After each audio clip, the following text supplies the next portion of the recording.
For us, the Elios drone allowed us to save probably around 1.5 million was the estimate.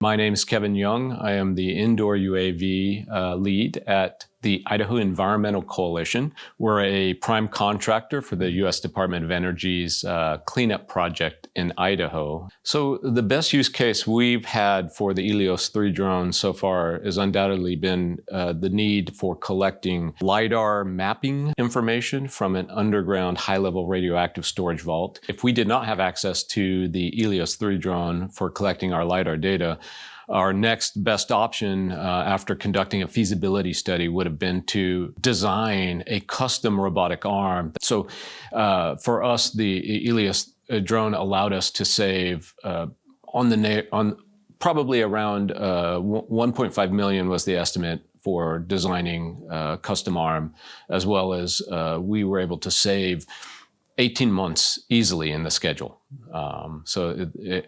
The arm would have also required people to be closer to the radiation in terms of placing the arm.